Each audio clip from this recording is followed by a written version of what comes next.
webisode of Loud About Nothing. It's me, your boy, the hottest dude in the podcast game, Sebastian Conelli.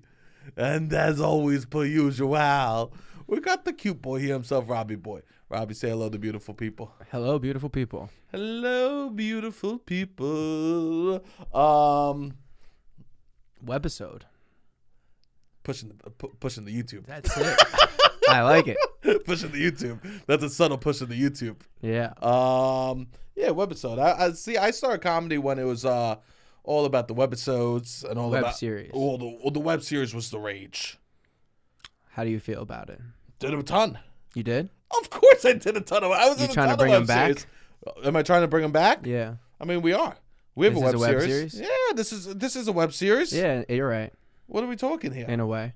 Yeah, it's all plotted out. We have a board. We write down every our story arcs and where we're gonna be by the end of the season. Yeah. Yeah. No, we don't. But I wish.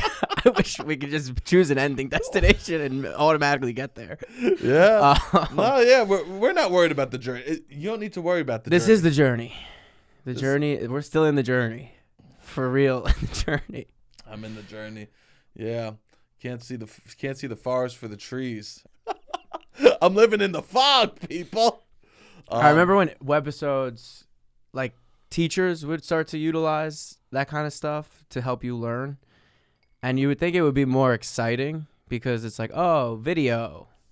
And then they would show you the webisode and it would be more boring version of what you're trying to learn than what I would rather just the teacher explain it in their way. Yeah. You know what I mean? It would just be like, George, it would just be like some monotone voice showing cartoon images of what you're trying to learn. I know. And I'm like, just go back to you. At least you had jokes, Yeah. teacher. Like, Also, this was so boring. I hated those little mini videos. And you have to watch these web modules, and you're like, I hate this. everyone has to remember, like, live is always going to be more enjoyable Yeah. than video. 100%. Always. So even a teacher doing a medium job live is better than a medium video. I know. And they thought it was like, oh, the kids are going to like this. You know what? I don't think they're thinking the kids are going to like this. Oh, you don't think so? I think they're thinking this is a great way for me to kind of chill for a little bit, and this video will give me a little break. You know how good it must feel for a teacher, video day?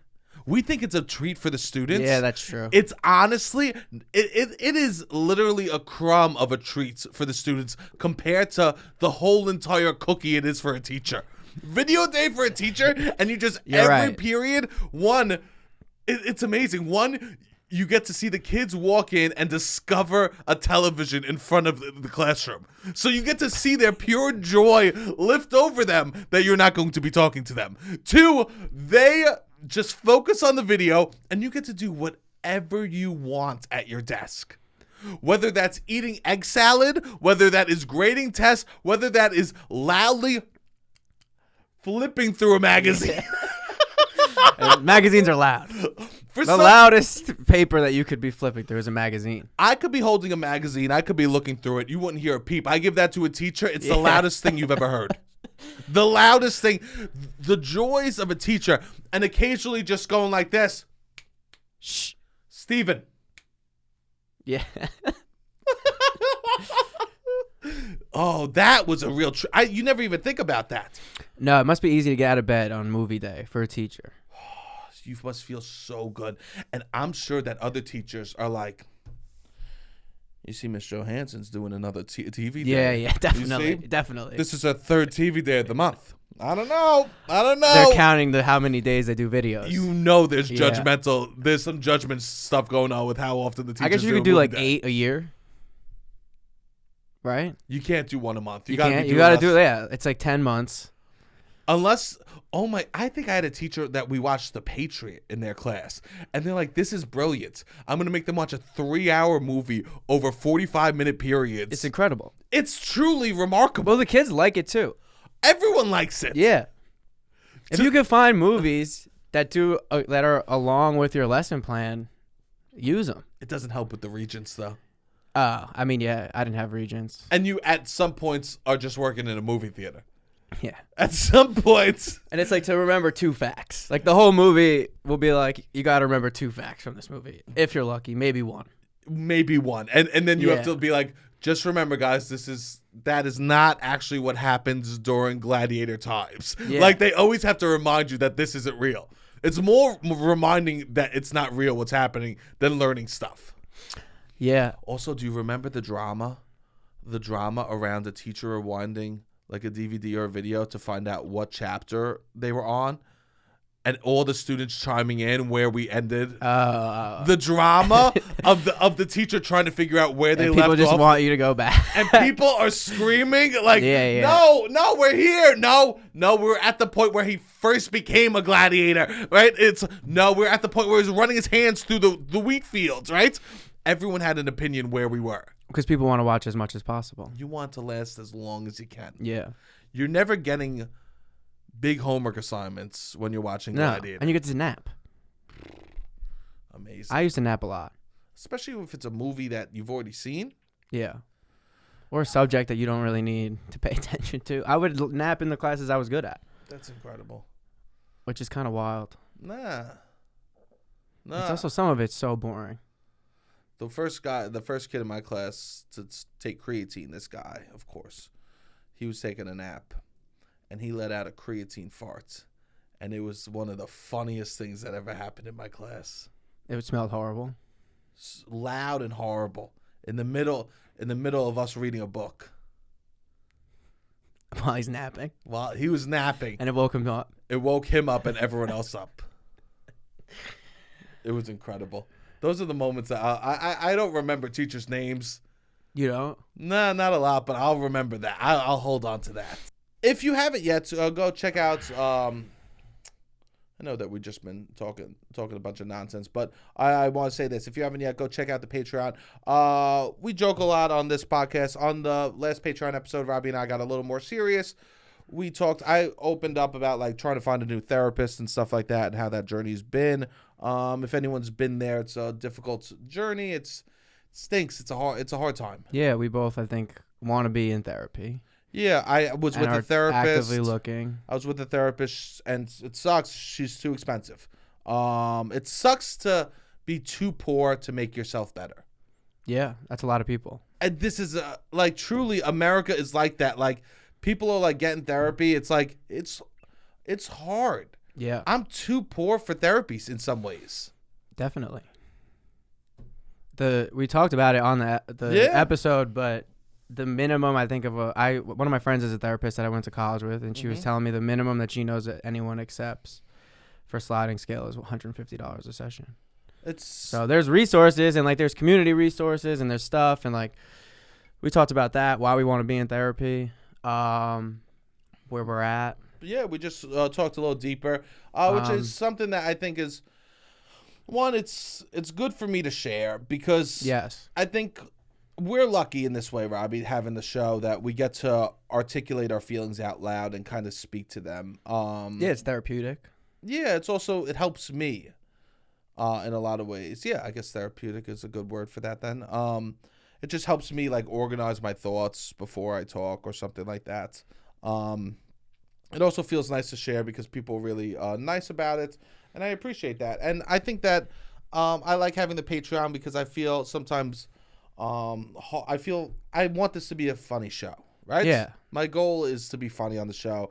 And so I know that people that sign up for the Patreon like care about us and want to hear more about us. I think that's something that I was happy I was able to provide this week, and I hope a lot of people said they enjoyed it. People liked it on the Patreon. That's why we wanted to talk about it here a little bit, what was going on. But I think we've been very vulnerable on this before, but there's also a level of like anybody can just listen.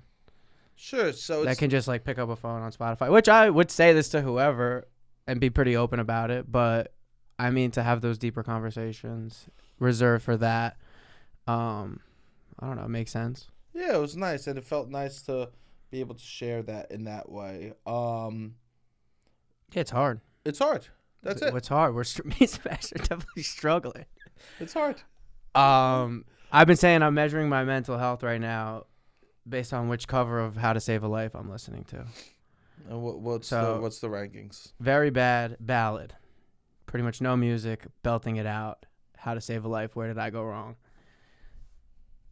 Bad. Well, I have a question. What? Is it Where Did I Go Wrong? I Lost a Friend? Yeah, where did I go wrong? I lost a friend somewhere along in the bitterness. Can I tell you what I thought it was? What? Where did I go wrong? I lost the fray. You lost to the fray? I thought they were shouting. You lost to the band? I Where's thought the band? I thought they were shouting out. Where did I go wrong? I lost the fray. It's hilarious. I just thought they were shouting out their bands for a second. But then I was like thinking, because you've been talking about the Like song the a Vision? lot. I don't know. I didn't. Like I lost our vision. I lost my bandmates. Like he came out of a gig and he's like, "Where did I go wrong? I lost the fray." Yeah. And then you've been talking about this song a lot to me, and I'm just like, oh, I can't be right with my lyrics. No, you're wrong. I lost a friend somewhere along in the bitter. I will say this: it's been one of my favorite songs since it came out in middle school. Do you ever have that where you re-listen to a song you really liked in middle school and you're like, "There's no way I related to this then." Yeah. But now you really relate to it. Slob on my knob. Nice. I'm sorry. What's Slob on my knob? Slob. It's the Yin Yang Twins. I've never heard The it. Yin Yang Twins were incredible. They were wild. The Yin Yang Twins walks so Cardi B could run. they were wild. Slop on my knob, like corn on the cob. Where do you see my? Yeah. What's their other song? The Whisper song. Yeah. Yeah, that's what it is. With So give me Jewels. All right, so give me the rankings. very bad ballad, bad acoustic, neutral, original version. Slightly We'll call better that than the Grey's version the Grey's version. for Grey's Anatomy. Grey's Anatomy. Shout What out. does that mean? That's what the song is for. No, that's a different. I listened to that cover. That's a different cover. Yeah. okay, That's not the original one. I'm so sorry. That's, I guess, acoustic. I didn't love that. I've listened to maybe 40 covers of How to Save a Life, really trying to work through. But ballad, very bad. Acoustic, bad. Neutral, original version. Slightly better than neutral, live version. On the up, the Timmy Trumpet techno remix. There we go. That's where I'm at. That's how you can measure how I'm doing right now. Which version of How to Save a Life I'm listening to. Nice. And it goes in ebbs and flows. That's good. Yeah. It's That's nice. Nice when you get that Timmy Trumpet version. Of course. Yeah. I'm, Bow.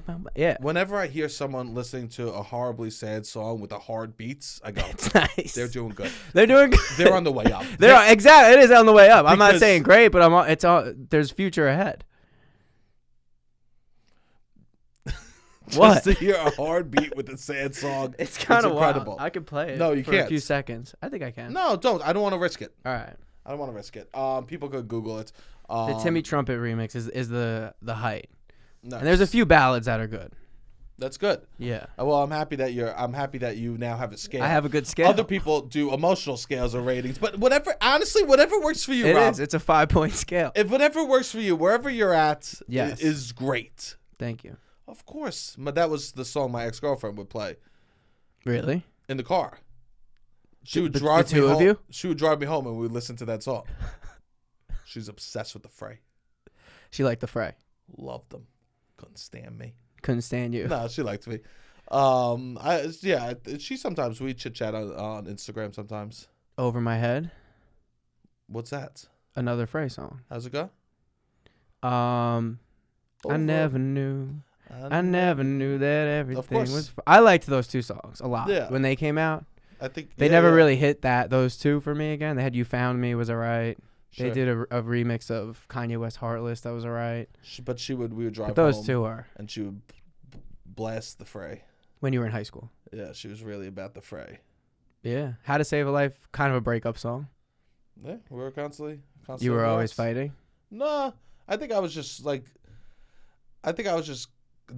partying, Yeah, and I didn't care. and she lost you somewhere along in the bitterness.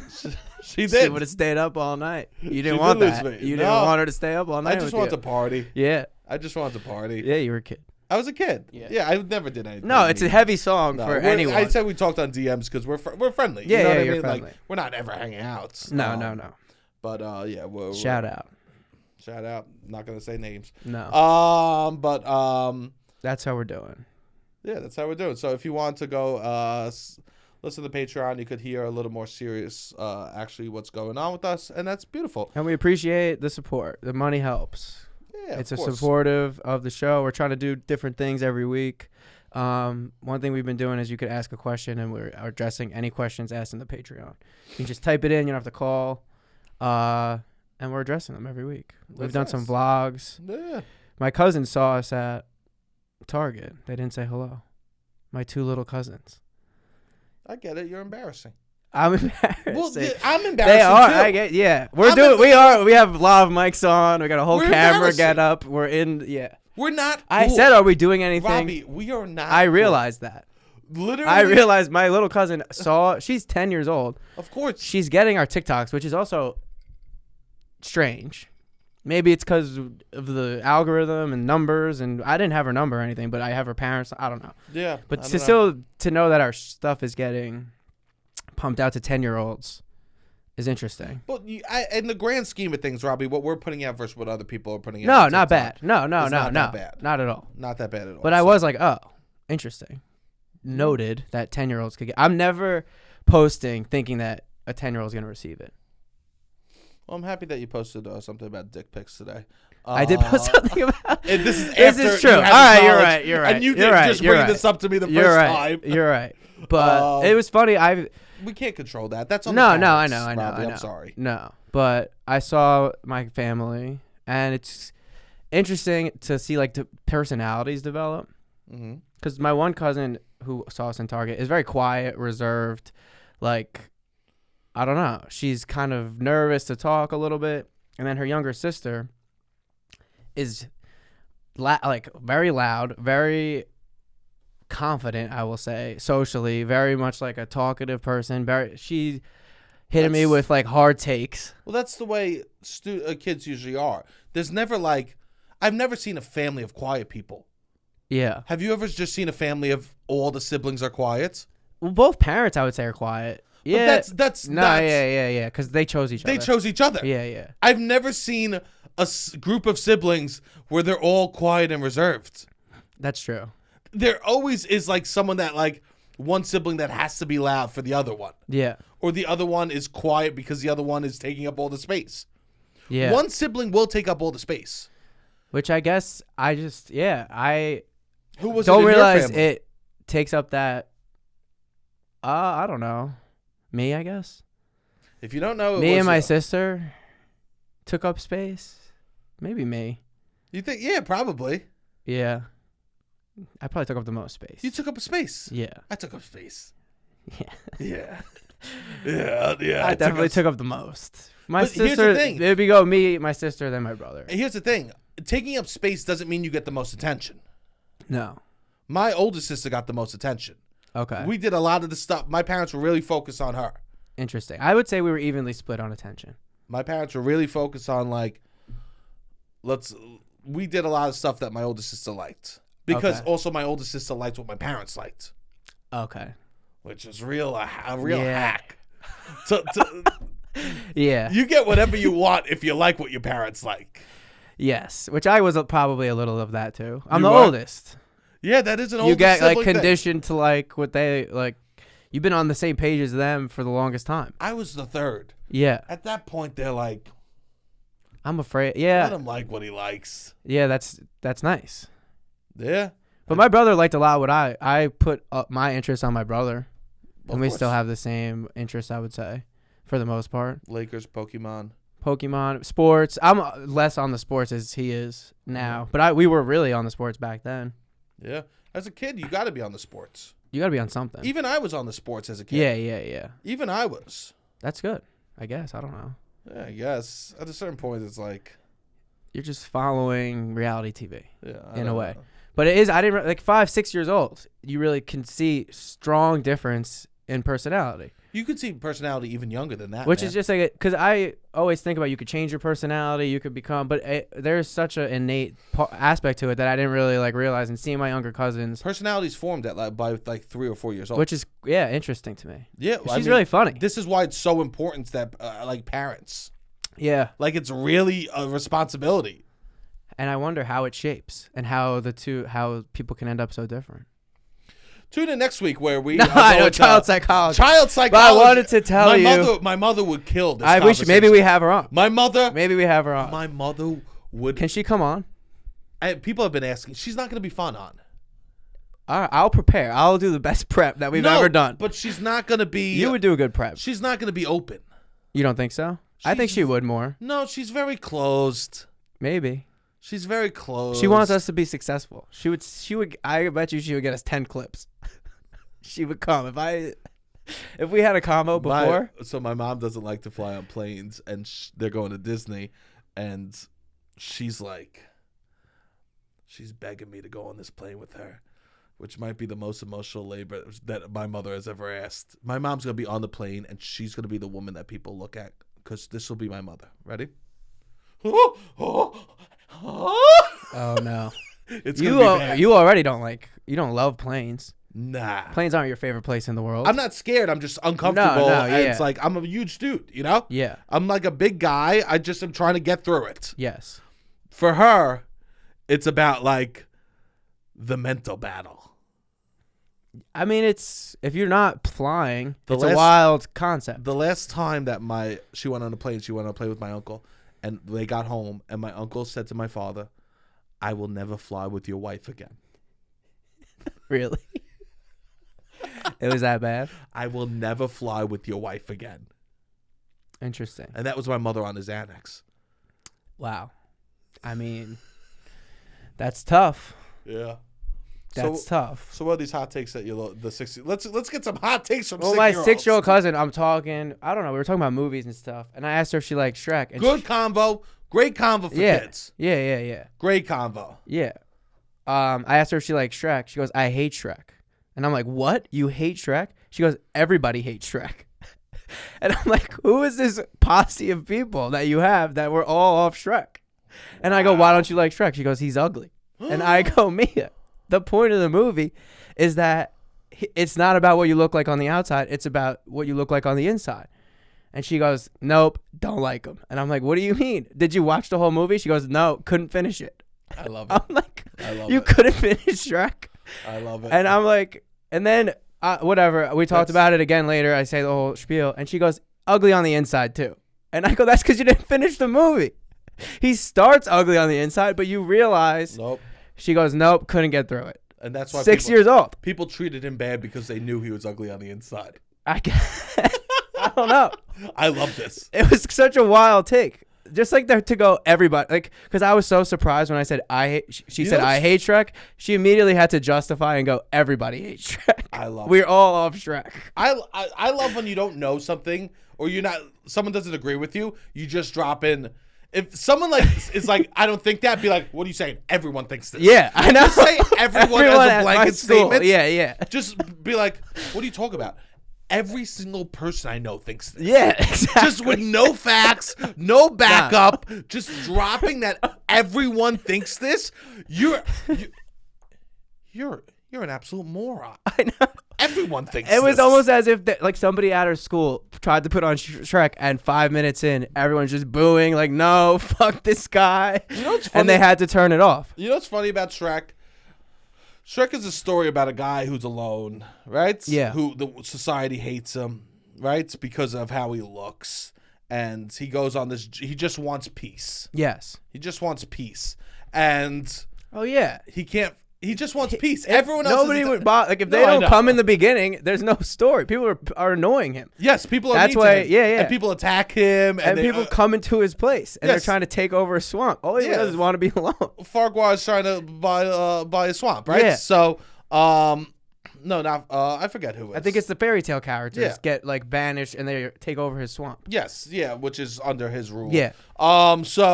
And he goes on this journey, and he finds a beautiful princess, and it opens him up, and then all of a sudden he finds his inner beauty, and she finds her acceptance of who she is truly, right? Yes. Most people, I feel like that when I think about that story, I go, that's a fucking fairy tale too. Okay. Yeah. That's a fucking fairy. You know why? Yeah. Because most of the time it's the opposite. Most of the time, you find someone, and then they get hotter. You get sadder. All of a sudden, they leave you alone, and you end up in the swamp with people trying to attack you.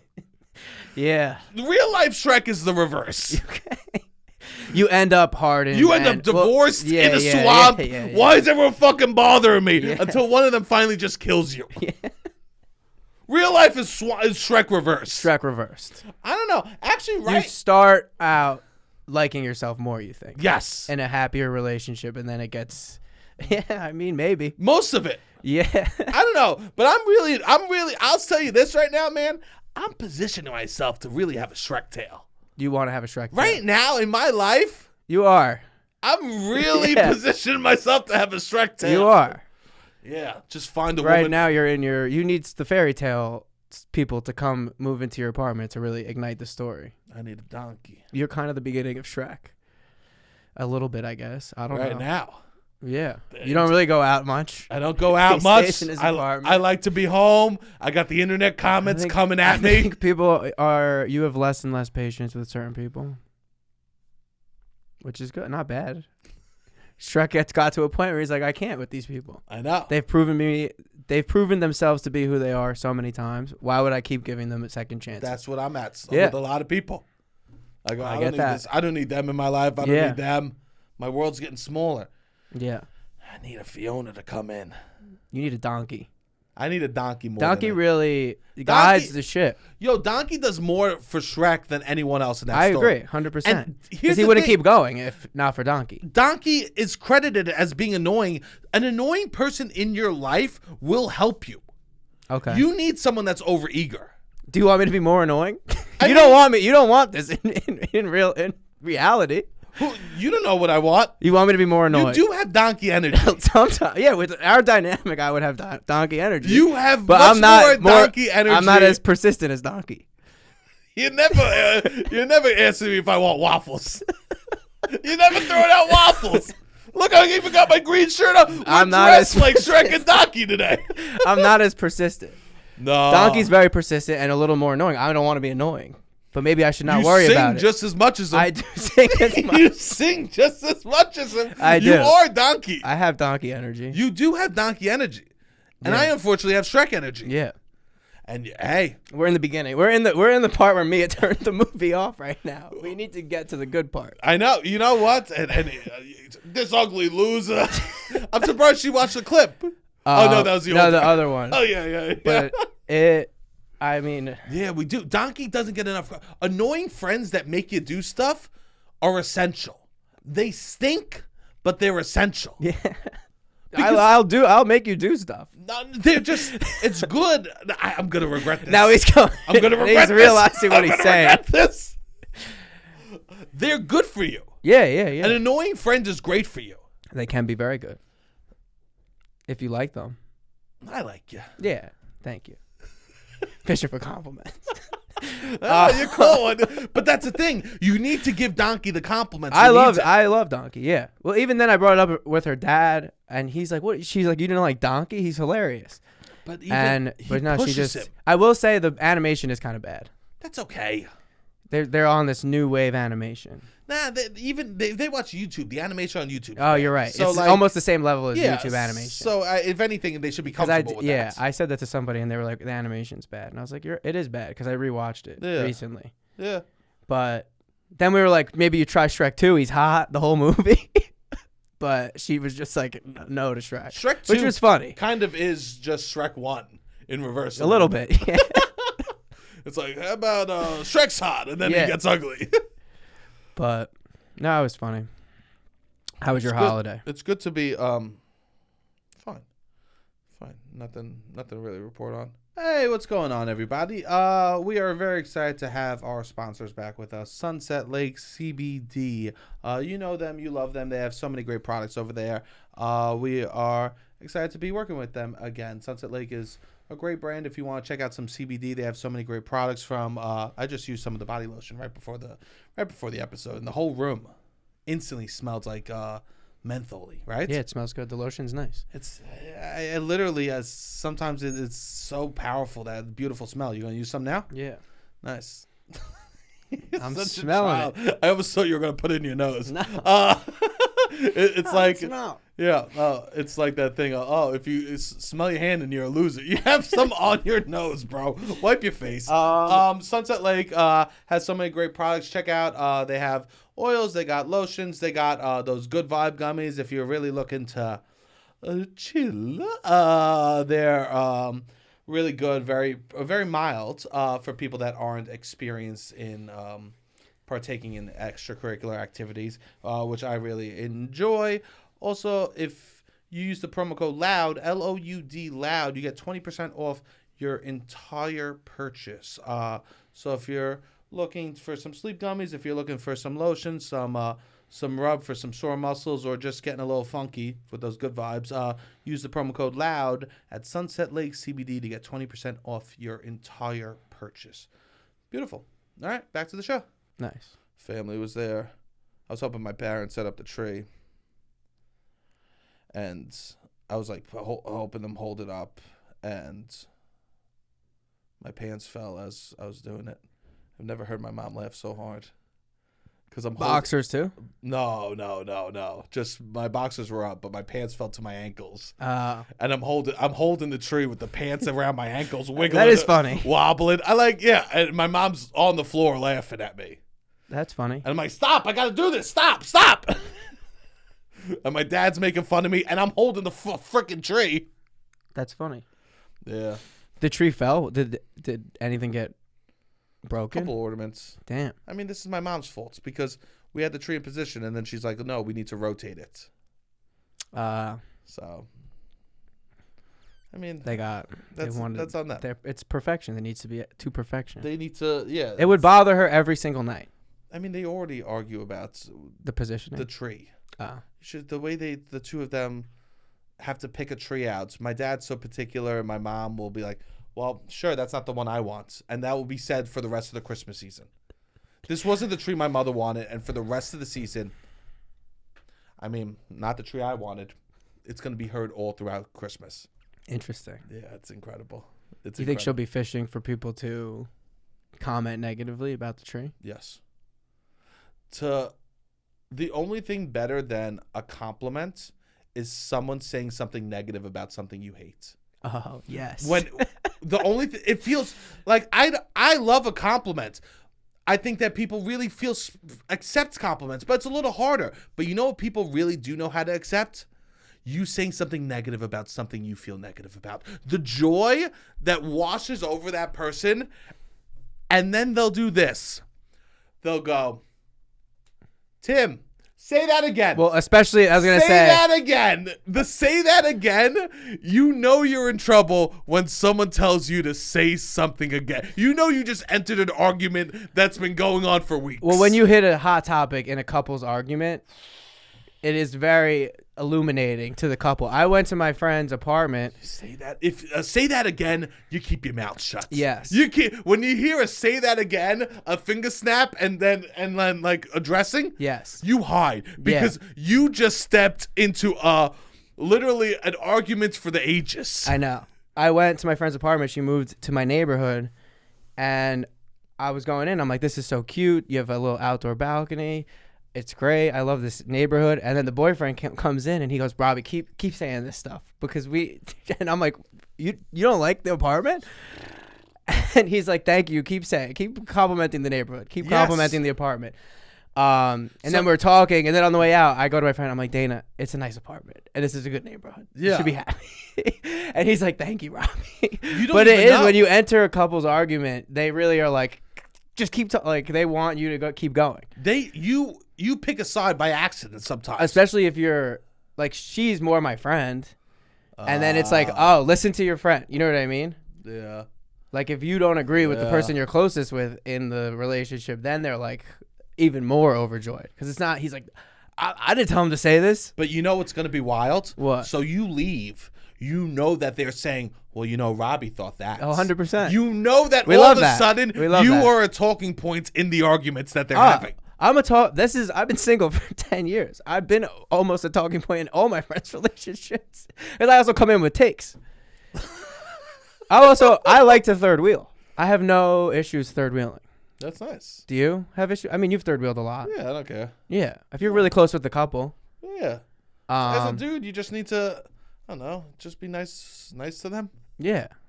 It's fun. It's fun to pick a side. Some dudes don't know how to be nice to a woman. I know. That's what it is. I know. I'm great. I grew up with sisters. I know how to. Same. Yeah. But even then, because we say that a lot, and I've been thinking about it, it's not. You shouldn't have to grow up with sisters to know how to behave platonically No, I know. around somebody. Yes, of course. It's wild. No, I know. Dudes don't know how to. No. And I'm like, it's a real tragedy. Sure. Guys cannot just behave be around a woman without like there's some implication of won't we hook up. You know what you should assume? Just statistic wise, that most women you interact with, you will not hook up with. 100%. So you should go into every relationship, every interaction with a woman, assuming the majority of what normally happens will happen. It's just insane Just to even like yeah. Like, I'm not even trying to get emotions in here. I'm trying to just say numbers. Yeah. You interact with so many women in your life. Yes. You maybe will be romantic with a handful, 2 handfuls, Yes. depending on if you live in a major city or not. 100%. So here's the thing. Just go statistics-wise, think that nothing's going to happen. It's wild. It's also like, I don't think these people are able to understand how uncomfortable it is. But like, if every person that you interacted with, guys, people that you're not attracted to at work, like there was some kind of underlying tone of they're trying to hook up with you, or like it's transactional in some way, I don't think they understand that. I don't think they've ever been pursued a lot by someone they don't want to hook up with. Yeah. And how they can't really grasp how uncomfortable that is. Yeah. Yeah. Imagine all your guy friends, they were like, kind of like, I'm only really doing this because I thought you were going to suck my dick. Like, you wouldn't want that. No, I don't know. I've been in Brooklyn for a couple. I mean, some people want that. I mean, like, I think, that's why. You know, the thing is, I never get hit on by guys. So if I get hit on by one guy, I go, but I'm sure that once I go, that's fun, you know? Yeah. But I'm sure if it happened all the time, it would be, what is happening, you know? Not even just guys, just people in general that you're not trying to hook up with. Yeah. It's just like. Most of my life is not hooking up. Yeah, most people's life is not hooking up. Yeah. And it's just like, I don't think a lot of people realize that it doesn't need to be that all the time. Well, I think that's people that are straight guys. Dry. Although I'm sure it happens in the gay community where it's like, I thought we were friends and they want to hook up. It probably happens a lot more. But definitely. It must be so complicated in the gay community with that stuff. It's definitely, I would imagine. But also less complicated in another way. Yeah. Because they all have that like male drive in that way, and there's like not like a threat of safety. Well, the threat of safety is also what just like makes it additionally uncomfortable. But people don't know how to act. Yeah, I think these are people that are yearning for something that they don't receive often, or they only receive that, and that's a problem, you know. And they act desperately, and when you're acting desperately, haste makes waste, and all of a sudden, when your haste is hurting other people, then that matters, you know? Yeah, it definitely comes off desperate. It's also like, then you don't have female friendship. Yeah, no. It's nice. You get good advice. Yeah. They're softer. You're able to be kinder. You talk about more things. Yeah. I guess I grew up, my sister was my friend. Obviously, and my sister is more tough than me, by a long shot. No, my sister's way more of an alpha than I am. No, I know. By a long shot. I know. So I, if anything, was the softer, like. But even softer. But her friends aren't. Matter. Her friends, like her friends would be around. Like it was just like my best friend across the street. We would all it was all hanging out. There was no underlying of like, will you, won't you, hook up. That was never like what we were talking about. I think that you hit a certain age where that does become a thing. Yeah. Also, growing up fat made that easy. I just figured they wouldn't. Okay. Yeah, I guess I figured. I don't know. Yeah. I figured that I just wasn't thinking that either. Yeah. Yeah. But that's beautiful. Maybe Maybe if we were getting more attention. You think if we were getting more attention from women at a younger age, we would be more toxic? There's a lot of these dudes that didn't get attention that are and toxic. are worse. Yeah. Yeah. So I don't know. I think maybe it's a balance of getting the right amount. Yeah. Or maybe just I don't know. Having Who knows? empathy. We got to get my mother in. We do. We gotta get. I know your mother's been in the back of my head a lot recently. No, slow down. Her wisdom. Her wisdom. Every other episode, this kid's talking about how much he's thinking about my mother. Her wisdom. She says wise things. You know, it's kind of So you're over that. It's something that I've been having trouble with that I really don't like. When every person that's been in a relationship, right? They tell their story of how they met. Okay. And we're just supposed to celebrate how they met and that they're together, no matter how toxic the journey it was for them to get together and get married was. I'm supposed to be like, yes, that's an amazing story, right? So the most cliche one would be, he pursued me. I said, no. And finally I gave in and now we're married, right? That's like a fun story. Why am I supposed to be happy about something that anyone else, if this behavior did not end with marriage, it would just be a toxic story? This is horrible advice. It's literally Horrible advice. How come if the story ends in marriage, we're supposed to be like, wow, that whole toxic journey that you told us about, we're just celebrating? He, drug addict, would come over to me. He was just wildly verbally abusive. Me, couldn't stand him. I would throw all his shit on the lawn every other week. Now, married 4 years. Okay, so Yeah. what am I supposed to say? Everyone tells these stories of like, I was with his best friend. We were cheating on the side. They stayed together for 3 years as we hooked up. She, cancer, died. Now we're married. Right? Why am I supposed to say this is a great story? No, I agree. They tell these like, it's like the more toxic the tale to get to marriage, the more we're supposed to celebrate it. Why? We should just be celebrating stories that are like nice, pleasant stories. Yeah. But here's the thing. They're not a good story. No, they're not a good story. That's why. Because I was like thinking about this. I'm like, why don't we hear, like I think my sister and her husband have a nice thing. They met online, they went on a bunch of dates, and then they got married. Yes. Not a good story. No. Probably clear communication throughout, staying on the same page, both people not really feeling like we're too far away from the page that we're on. Equal attachment to each other. Closely. Yeah. Supportive. Good. This is, you want to teach. I think a lot of married couples teach single people the wrong thing. They give horrible advice. It's also because they're not doing. They're like, it's. Well, this is what I'm saying. One of my favorite quotes is, "You're not flying, you're falling with style." That's what these people are doing. They're trying to tell you how to fly, and this is a Toy Story quote. They're trying to teach you that they can fly, and they're not flying. They're falling with style, and it's like you can't give flight advice. I think that we need just to celebrate these nice stories of how relationships, because that's what I should be looking for. That's what people should be looking for, is these nice relationships. And we need to figure out a way to make the stories more interesting. Of the kind equals. Yes. And I think what you do is you throw a couple wrenches in that doesn't have to do with you. Okay, like what? We went out. You make other people the problem. We went out on a date. First date, went to an Italian restaurant. They told us, get out of here. You're never allowed at this place. I stood by his side and we walked over to McDonald's together.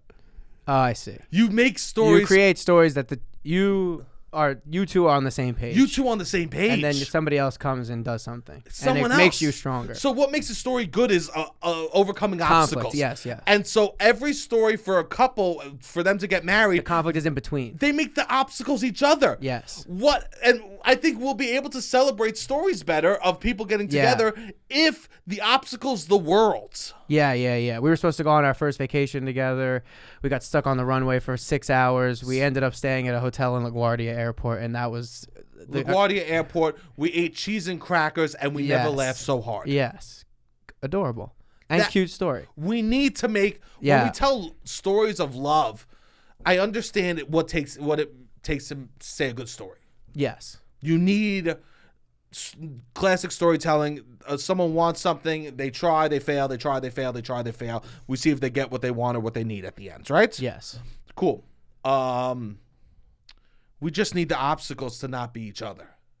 I would say, yeah. But every love story is the obstacles are each other. A lot of times. Yeah. Or it's boring.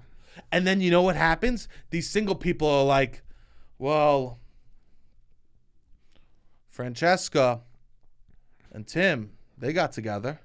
Well, they justify their behavior. They got together with all those horrible things. Maybe if I do those horrible things, I'll find love. Yeah. Maybe if I do these terrible things, I'll find love. Maybe if I allow these bad things, love will be on my doorstep. Or you'll just experience 10 horrible relationships 100%. and be alone. Yeah, that's what's gonna happen. That's what's gonna happen. Also, we don't see they're in the middle. It seems like that they're not in the middle of their story because they got married, but that doesn't mean anything. Anybody can get married. You have $50,000, $100,000. That's not the full picture. Yeah. We don't know if they're fight. We don't know. Well, You what do don't you know think how about- it's gonna end up in 15 years. You don't know what the communication is like. You don't know if they're happy. You truly don't know what's going on behind No. closed doors. There's a lot of women I think coming out. I saw on Twitter from like the 50s that were just stuck in these relationships. That lived their whole lives in relationships with people they hated. The person hated them. It's just like you had to be married. You got married at a young age Well, back then, here's the and thing. you Back stayed in it. The 50s, like, women couldn't get credit cards. Yeah, which is crazy. So there was like a whole slew of issues why they had to be, like, they couldn't get a home. You know what Yeah. I mean? They couldn't have jobs that paid them. I mean, it's just big issues. Big issue. Which is less now. Sure, yeah. But what do you think about this thing where they say that the more expensive your wedding, the more likely you are to get divorced? I've been thinking about this because I saw somebody spend like $50 million on a wedding or something on TikTok that went viral. And part of me would agree with this 100%. Like, it's all about the love. Like, it shouldn't be about the show. Like, you're projecting. And I've been on that page for a long time. But then there is part of me that is kind of like, since the beginning of history, weddings were how we showed this elaborate, like, these were the big parties that I guess brought the community together. I guess it was more the kings showing like their divine, they're like trying to flex on the regular townspeople and be excited for us. You know nothing about weddings. And I love that you're just talking out of your ass. I was trying to see Did you do the any point. research? About what? Weddings. No. Or this is just speculation. Off the dome. This is all off the dome. A little bit of Game of Thrones. This is a make-believe. Yeah, no research. Zero research. Yeah. But like the royal weddings, weren't they like... I mean, everyone would probably be better off. So we're talking about price of weddings, and your example are Game of Thrones and the royal wedding. Yeah. Okay, so go ahead. I've always been team. I've been team. Let's get married in the state house and just throw a nice party for our friends. I'm not like I need an elaborate wedding. I think it is like a waste of money. It's about the relationship between the two people. I think that when someone spends a lot of money on their wedding, that's one person that had an idea of a wedding, and then a person was like, great, I found the florist, I found the caterer, and now I found the groom. You are just one of the elements to the perfect wedding. And that doesn't mean that you're a great person to be in that wedding, right? There are a lot of people that do that. They found, okay, great. Oh my God, I found the perfect venue. Oh my God, I found the perfect band. Oh my God, I found the perfect man. Yes, we're excited for all of them. But here's the thing. The band goes home. You stay with the group. And that's when you realize, wow, the wedding's over. And now, not only am I stuck with this cake in my freezer for a year that I have to eat, but there's a man that snores next to me. Yeah. There's a man that leaves a little shit stains on the toilet bowl. And he could provide for kids. I mean, there's a lot of people that just get married they check boxes. And it's a checkbox husband, and it's like I think that it's people have this idea of a perfect wedding. I think less and less now, a little bit, especially people getting more non-traditional. Especially for outside COVID New York. Too. Yeah. COVID did wonders for weddings. I agree. COVID was the best thing that could ever happen for a wedding. Yes, because now people are just like. Older boomers are now just okay with people having small weddings. Which is good. Because those are the people that it's like, we need a grand hall. We need you in a pumpkin carriage. You know, right? Yeah. It's the whole kit and caboodle. You need all the relatives there. We don't need all the relatives there anymore. Extended second cousins. If I don't see you on the regular, you don't come to the wedding. No. You don't come to... My parents get a couple of cards, you know? They'll get a couple of, okay, I'll let that one slide. Yes. But less and less they're getting. My parents are getting less and less influence. And less, which is beautiful. Yeah. But I do think that there is a correlation between how... Also, you have to think how much that person makes. It should be a correlation between yes. their income or their parents' income, because a lot of parents pay for weddings, right? versus how much they spend. It should be like more of a, sorry to poo-poo the study, but we should be doing a ratio rather than just a number. You can feel the love at a wedding. You can feel how in love they are. I've gone to weddings where I don't even know the bride and groom because as a +1. I was able to do the math. And you could do the math. It's pretty easy. I was able to do the math of why you were there. Yeah. You sold that line like it was a riddle. So get this. Sebastian, listen to this one. Yeah. Me. I'm at a wedding. I don't know the groom. Don't know the bride. Don't know the groom. How did I get there? You sold it like I was Yeah. Wait, go ahead. Tell me that again. I've been to a wedding where I don't even know the bride or groom. What? How were you there? I was a +1. Oh! I was able to figure it out. Of course! And I was still able to figure it out. +1! Yeah. I forgot about the +1. Yeah. Wow, good for you. No, yeah, but I just think that we should make love stories less toxic. We never let's be nice, you know? Let's celebrate niceness. Hopefully it's boring. The most beautiful loves are the most boring loves. Yeah. You don't want to argue. I don't want to argue. I want to communicate well. If I'm in a real relationship, like I want to be communicating well, speak nicely to each other. Life is support. Hard. Yeah. They should be your best friend. Yes. Right? They should become your best friend. You're not like. But here's the thing. No the Shrek and Fiona, they had obstacles. I think their obstacles were more. I mean, it was poor communication. A lot of movies, the communication is off. That's what happened. Romeo and Juliet. If they would have communicated at the right time, they both live. They both lived. A lot of movies, you're like, you should just tell her. Like that's like a big trope in rom-coms. Is like, just tell her how you feel. Romeo and Juliet does a good job with theirs because they're not the obstacles with each other. No. Everyone else is the obstacle. That's why it's such a beautiful love story. And for the most part in Shrek, I would say the greater obstacles are the external ones. Yeah, but when anyone tells us a love story in real life, it's always... Usually it's the two people. It's the two people. It's very rarely the other way. He wasn't ready to settle down. He wanted to go fuck 40 more people. That's wild. Hey. That people say that. What do you think happens? 39, 40. Oh, finally. Finally, I'll allow myself to have love. Yeah. I don't know. I guess. I don't know. I do think that if you don't have sex with enough people, it might be hard to settle down. That's something that you could look back on and be like, I wish I hooked up with a few more people. If you just don't want that person to get that like later in life. Yes. It's just like, are you good? Make sure. That's all about communication. I want someone to be good. Yeah, you want everyone to be good.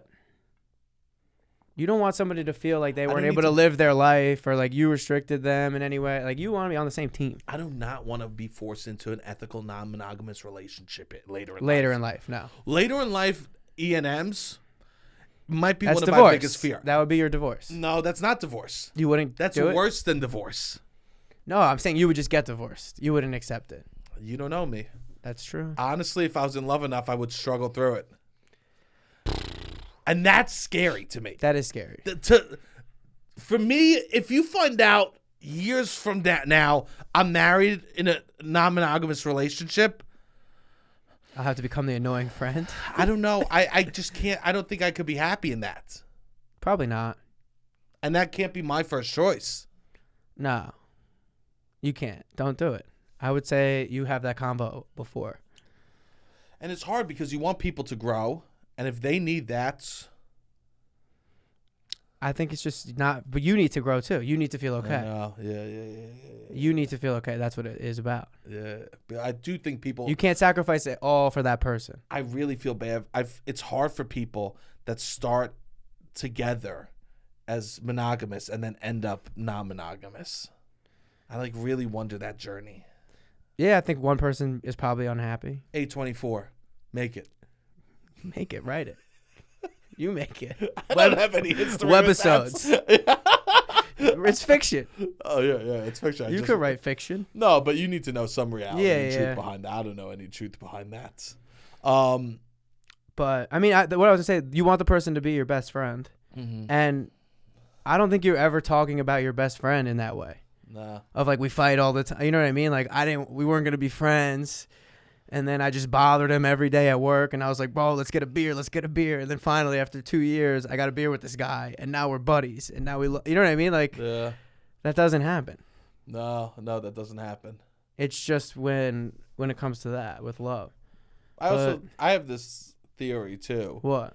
That in a relationship, there's two people in this relationship. In every relationship, there's these two people. The person that uses their notes app to prepare a text and send it, and the person that will just send 7 sentences in a row as individual text. One that's thoughtful and planned out, and the other one that's just shooting from the gut. I think this, and this, and this, and this. And the other one takes 3 minutes to respond, and they hit you with a paragraph. Yeah. There's those two Which people. one are you? Look at me. I have no impulse control. I'm going boom, boom. I'm hitting. Sometimes you'll get from me in a text, I'll say something, and then the next text will just say and then it'll just be one text for the word and. I do that. And then I'll do another one. But sometimes I've written texts in the notes app, of course, many times. To prepare a text means something serious is about to happen. I've done it a lot of times, slept on it, wrote it in the notes app, slept on it, slept on it. Sometimes just writing it out is therapeutic, and then you don't even send it. That's nice. And then you get rid of it. That's good. And then you read back, you're like, thank God I didn't send it. Which is growth. You need to, I've learned to sleep on things a little bit more. That's good. As I've gotten older. But there are people that prepare texts. Which I do sometimes. But then I also send 15 texts in about 12 seconds. Well, here's the thing. Rapid fire. A prepared text is usually followed by rapid fire, which then is usually followed by rapid fire. It is a prepared text initiates a rapid fire session. Yes. Because if someone... Because it's juicy. There should be... Yes, because something serious just happened. Yes. A prepared text means... It's almost should have been it definitely should have been a phone call. Probably a phone call. More formal of an email. You know? Yeah, preferably in person. Yes. A prepared text should not be a text at all. But they'll send a prepared text. And when you get a prepared text, at the end of it, it should say, and take your time to respond to this. I always say that. Take your time to respond to this. Yes. Because what you're met with the prepared text, something so thoughtful, something that someone puts so much energy behind, is just 12 gut reactions. Yeah. Just 12 individual gut reactions. The person will go back on what they say. They'll go, oh, fuck. No, never mind. No, I'm okay with that. You know, like they'll go back. You'll see them processing from the individual bullet point texts. I know. The worst is when they just respond to the one mistake or negative. They extract the one way that they could turn it negative. It's like, did you just read the whole thing? And that's what you're taking away from this? Because they're protecting themselves. Yeah. That's an answer in itself. I've they're also feeling learned attacked. that. Yeah. I think you just have to. I mean, it depends what this text is 100%. Sometimes you want to attack someone. You know what I mean? Yeah. And sometimes you want to be like, listen to me. I'm saying these things so we can figure it out together. Yes. Hopefully that is the case. I mean, who knows? But sometimes it shouldn't be. Yeah. Sometimes it should be. You need to hear a couple hard things. Yeah. You know what? I made that shrimp scampi and you fucking ate it from the fridge. I've been saving that all week. I've been counting my calories, waiting for that damn fucking shrimp scampi. And by the way, your toes are weird. How dare you talk about my physical appearance? Yeah. I mean, that's a wild text to create in the notes app. The shrimp scampi? The shrimp scampi toes weird text. We be having. I gotta get the right sentence structure. I can't repeat words. I don't want to sound dumb. I just want to make sure I communicate my thoughts clearly about shrimp scampi. Yeah. No, I think a lot of times it's good to be like, what do you want out of this combo? I think a lot of people don't know what the goal is. And it's like, what do you want in the situation? And let's work towards that. Texts are so bad for that. That is true. I think just texts are so bad. Even phone calls are hard. Yeah, in person is definitely the easiest. You can feel a person a lot differently. And people are more honest and they're not. I think it removes the layer of removal from it. So some people also need that. They get influenced by, like, people pleasers might do better via text. That's true. So in person, yeah, that's true. It's harder to say no in person. You never know what someone's going through. I'll tell you something, right? I was driving this weekend, and this person in front of me was driving so slow. and they went to make a left-hand turn, and they literally were going so slow to make this left-hand turn, and I was getting frustrated. And on their back windshield, it says, "Please be patient, new driver." And as soon as I saw that, I was patient. Because I know what it's like to be a new driver. I know what it's like to take a turn slow because I'm not sure how to do it yet. And it was amazing to me how quickly I went from frustrated to patient. And I just wish people had signs that they could put on their back. Please be patient, going through a breakup. Please be patient, didn't have coffee yet. Just a please be patient sign and you describing the scenario that you're going through right now, I think would solve so many problems in the world. I would agree with you. I kind of just assumed since COVID that everybody has one of those stickers. Yeah.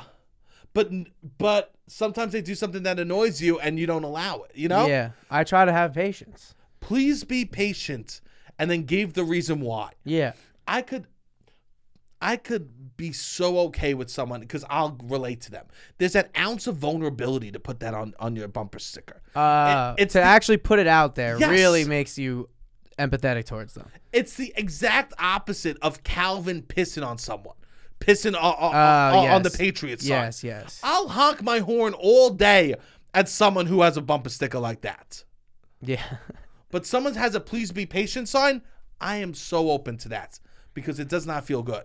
Now, here's something toxic. I've been thinking about putting one on the back of my bumper sticker so people are just more okay with my driving. Go. I mean, you don't have to put new driver, but please be patient. Please be patient. Yeah. Going through a hard time. Please be patient. Trying my best. Please be patient. Trying my best. Yeah, I try to give everybody that benefit of the doubt. Some people are so rude that it's hard to, but I think you're good with that. Yeah, now sometimes. Where you're like, you don't know what they're going through. Oh, sometimes. Yeah. You'll say that. Yeah. I was reminded of that this Yeah. weekend. I think that's good. It is good. Before rash judgment. I mean, yeah, I work in a place where it's like a lot of people telling you what. I'm checking people into a pool. What to do. For the most part. Yeah, and not everyone has their own things that they come into it with. Everyone, I mean. And yeah. You need to be like, maybe they're going through having a day. Sometimes you need to remind yourself they might be having a day, and that's the best way for me to get through my day. If someone is rude to me, I will give them the saddest backstory that you've ever heard. Oh, really? In order to be kind. In order to be kind, I'll be like, yeah, the dog probably just died. Yeah, or, exactly. Like, they probably just got divorced and their wife took the kids. Go ahead. You could go in front of me. Yeah, you can scream at me. Yeah. That's kind of how I have been operating. But I'll just give them like the saddest backstory. Yeah. Just it is literally a great anger management tactic. If someone's mean to you, just be like, "Wow, their life must be miserable." That's how I. And then I paint agree. the story in your head. Yeah, just make it real sad. Make it so really sad. tragic. So sad, right? Yeah. They are Scrooge, except Tiny Tim dies and they never saw the ghosts. No, exactly. Right? Yeah. Jeez. Yeah, so I was thinking about that. I think that's good. I think it's good to assign that to people no matter what. Because then it helps you move through your day. And I need help. Yeah. Because we all need to get through. Speaking of sad stories, I have a sad story that from Thanksgiving that I want to tell you. But we'll do it. I'll tell you on the Patreon. It's sweet, but it's sad.